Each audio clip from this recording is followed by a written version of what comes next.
O NT Sul já está de volta, uma ótima tarde para você que ligou a sua TV agora ou já estava acompanhando o nosso telejornal. A gente fala agora sobre direito e recebemos aqui no estúdio do NT Sul Lênio Streck, jurista, advogado, mestre e doutor em Direito pela Universidade Federal de Santa Catarina, pós-doutor pela Universidade de Lisboa, professor titular da Unicinos, universidade que fica em São Leopoldo, enfim, na grande Porto Alegre, atuação muito forte, presidente de honra do Instituto de Hermenêutica Jurídica, também considerado um dos principais constitucionalistas do país. Professor, boa tarde, obrigado pela presença com a gente. Então, satisfação de estar aqui em Cachoeira do Sul, né? Eu sou natural de Cachoeira do Sul, né? Quando eu nasci... É da terra. Sim, ainda era Cachoeira do Sul, Quando Agudo? eu nasci, Agudo ainda pertencia a Cachoeira do Sul e eu tenho um querido amigo aqui, o Washington Rode, que é meu compadre e que tenho muito gosto de vir a Cachoeira. Prazer recebê-lo. E para participar dessa entrevista, Thelma Tomás, jornalista, produtora do NT Sul. Boa tarde, Thelma. Boa tarde ao pessoal que nos acompanha em casa. Uma honra receber o professor aqui. Bom, o professor passa por Cachoeira do Sul, profere uma aula magna na UBRA, Universidade Luterana do Brasil, campus Cachoeira do Sul, cujo título é O que é ser jurista em um país de torcedores? Professor, o que é ser jurista num país dessa forma, dessa maneira? Ainda eu estava hoje de manhã numa banca de direito constitucional e se discutia uma série de questões. Eu perguntava se nós no Brasil temos um direito constitucional que possa responder perguntas que não sejam do tipo como eu não gosto de fulano, a tese é essa. Como eu gosto do fulano, a tese é essa. Ou seja, nós respondemos as coisas como torcedores. E com isso, o direito acaba se enfraquecendo e ele acaba sendo refém da política e dos juízos morais, né?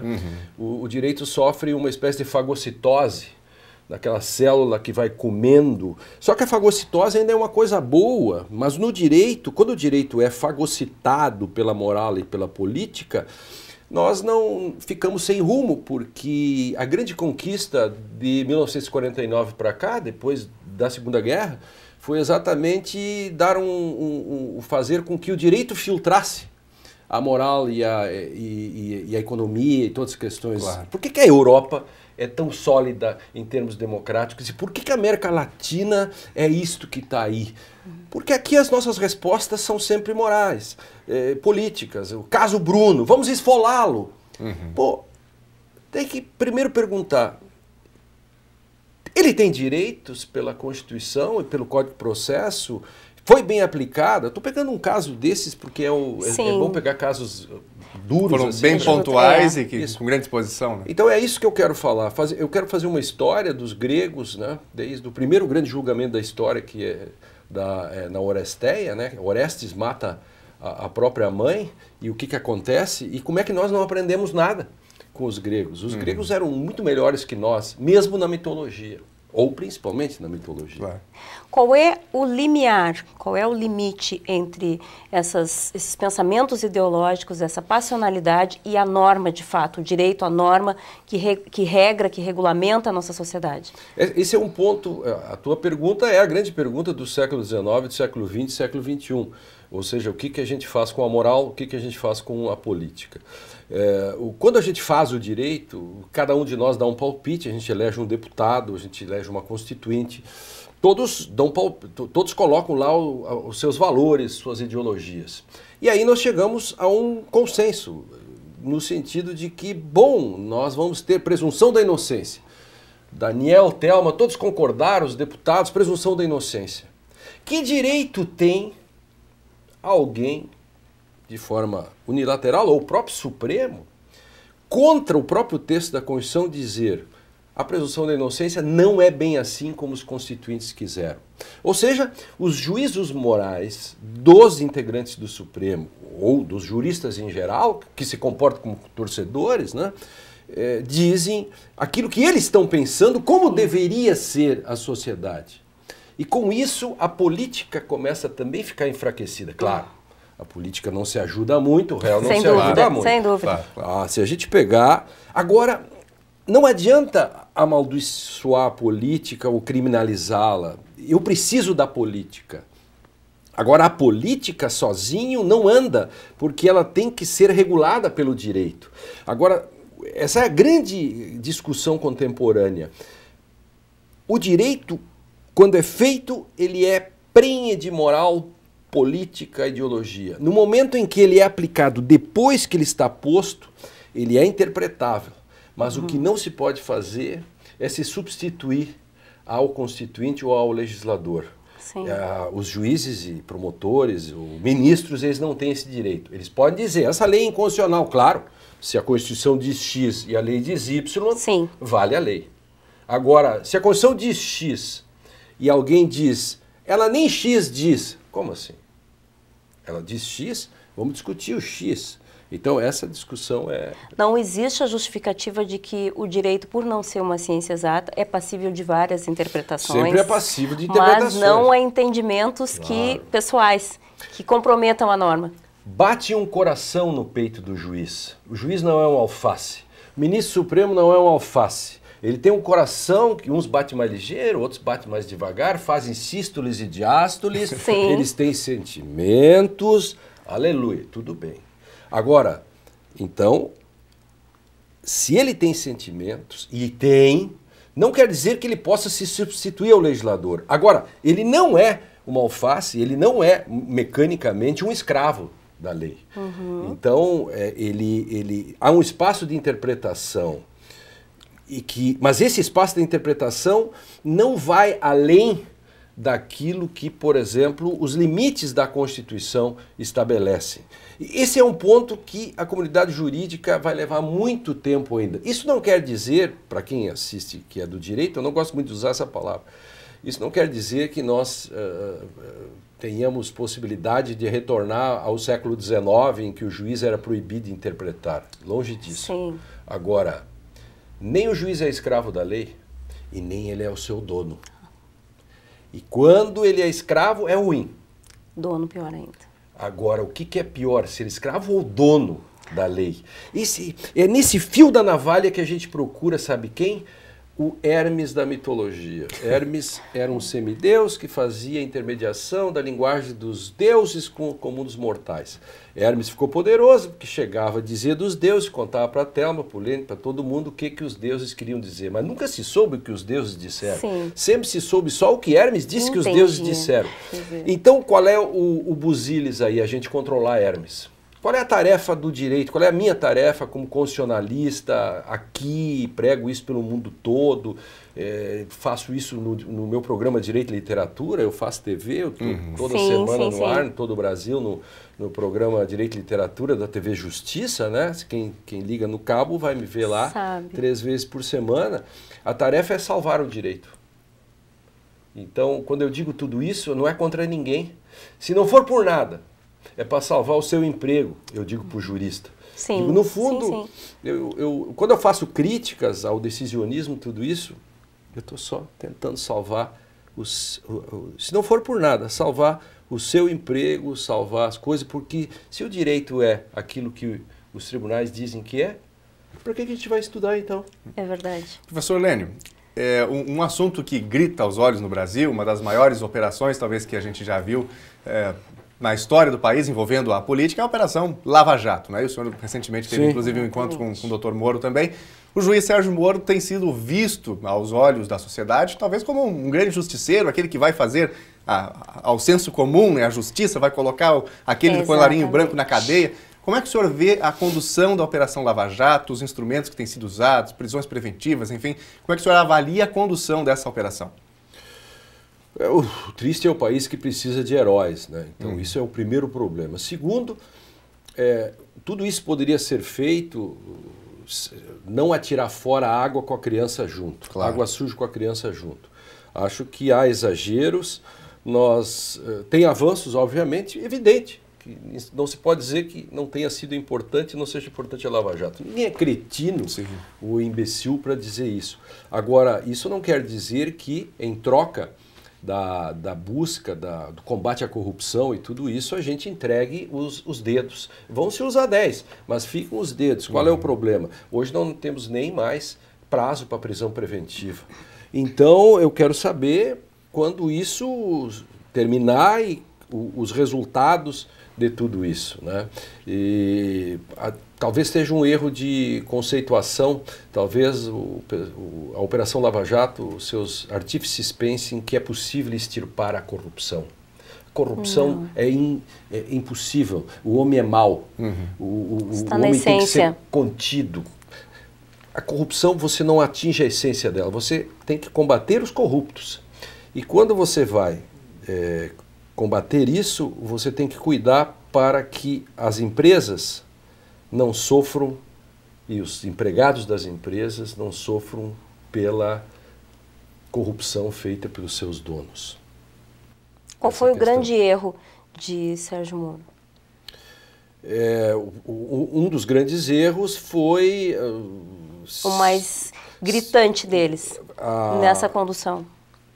Foi a divulgação dos vídeos, das conversas que ele... Dos áudios. Que primeiro ele gravou indevidamente, segundo ele acabou divulgando indevidamente. E aí tem todo Existe alguma coisa com relação ao horário? Sim, eu fui o primeiro. Qual é a explicação? Claro, é isso que eu quero ouvir. Quando eu descobri isso, eu dei entrevista para a BBC de Londres, para a Rádio de Moscou, verdade isso, para a Rádio France, para o jornal Porto de Portugal. Eu fui o primeiro, detectei esse problema. Eu estava no Rio de Janeiro, chegando no aeroporto, estourou isso. Eu tenho tudo registrado, escrevi imediatamente. Quando o Sérgio Moro mandou parar as interceptações, houve um problema de comunicação e acho que o rapaz da polícia foi almoçar, alguma coisa assim, deixou o estagiário não se deu conta, aliás, o estagiário sobrou sempre sobra para o estagiário. Sempre, e não fizeram. E nesse meio tempo é que houve o telefonema. Só que isto tudo foi reportado pelo delegado. Então o Sérgio Moro sabia e ele deveria pegar aquilo e, como diz a lei, extirpar. Tira fora, porque primeiro... a presidente não estava sendo investigada. E, aliás, ela era a presidente da República. Sim. Aí, quando deu essa divulgação, é que aconteceu isso. Isso, para mim, foi um dos grandes erros e é um precedente muito perigoso. E gente que, na época, não se importou com isso e foi criticado por mim, o ministro Gilmar Mendes, na época, ele disse, não há problema nenhum. Pau que bate em Chico, bate em Francisco. Logo depois aconteceu. Isso é que nem prova ilícita. Eu disse, a prova foi ilícita contra a presidente, esse uso da prova é ilícita. Agora eu também disse, porque eu sou um constitucionalista, não sou um torcedor, que a prova contra o Temer é ilícita. Temer passou por uma armadilha, fizeram uma armadilha com ele e um flagrante preparado. No primeiro ano da minha faculdade, eu aprendi o que é um flagrante preparado, sem considerar o problema da incompetência ratione loci, que é a incompetência da questão do local, da ratione materia, que o relator não era o relator da Lava Jato. O ministro Fachin era o relator da Lava Jato, mas não da JBS. JBS devia ter sido distribuído. Então, essa sucessão de erros técnicos são sempre ruins para a democracia. Eu espero que, passando tudo no liquidificador, o caldo final seja bom. Porque eu sou passageiro do avião. Nunca torço contra o piloto. Pode escrever. Sou torcedor, sou torcedor, inclusive, do Sérgio Moro. Sou torcedor do Temer, sou torcedor do Lula, sou torcedor de todos eles. Porque eu nunca torço contra o piloto do avião. Mas essa sucessão de erros, já elencadas algumas aí, comprometem o desfecho final. Tem como reverter isso? Esse último julgamento, o TSE, 50% do PT, por exemplo, da esquerda, ficou na dúvida se torcia pela cassação ou se torcia pela absolvição.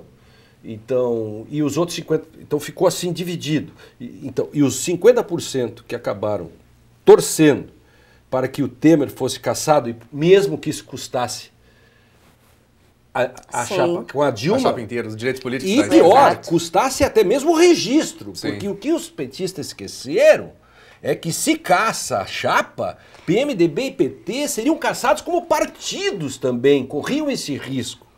Aí o que acontece? Claro, agora vem um grupo que quer o impeachment do ministro Gilmar Mendes, que são questões que não se formam, são simplesmente lances políticos, e que eu aceito esse jogo no campo da política.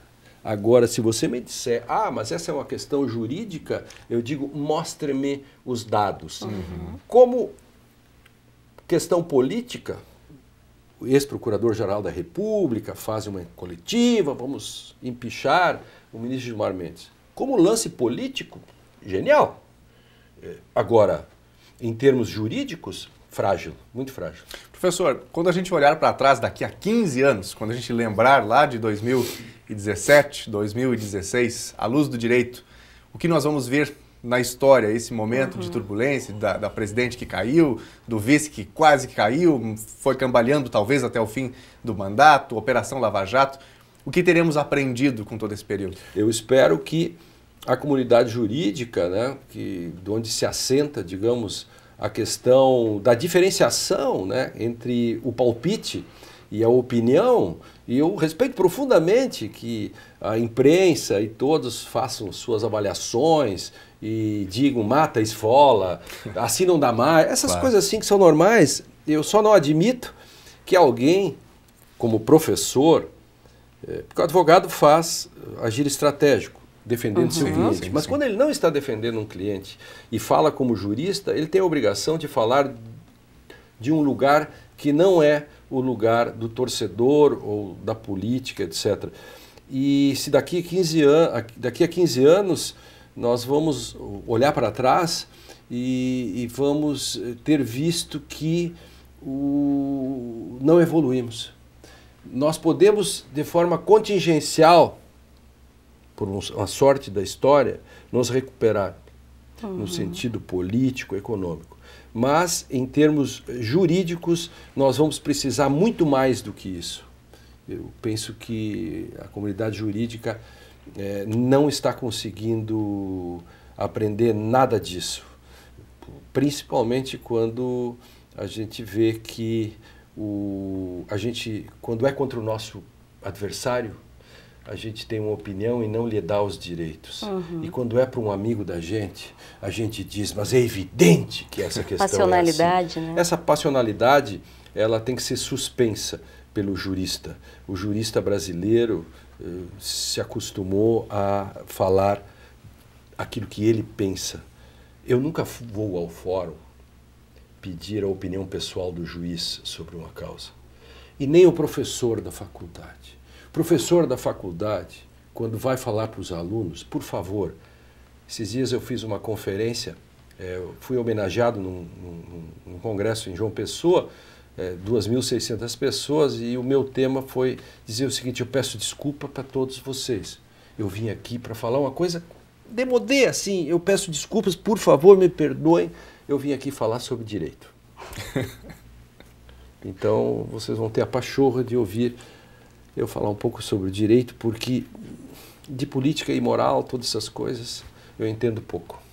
Professor, uma aula magna para um dos cursos que é mais procurado aqui em Cachoeira do Sul, que é de Direito, falando sobre o que os futuros advogados, juristas, enfim, vão trabalhar, que é a base do curso, orientação para professor e para aluno hoje.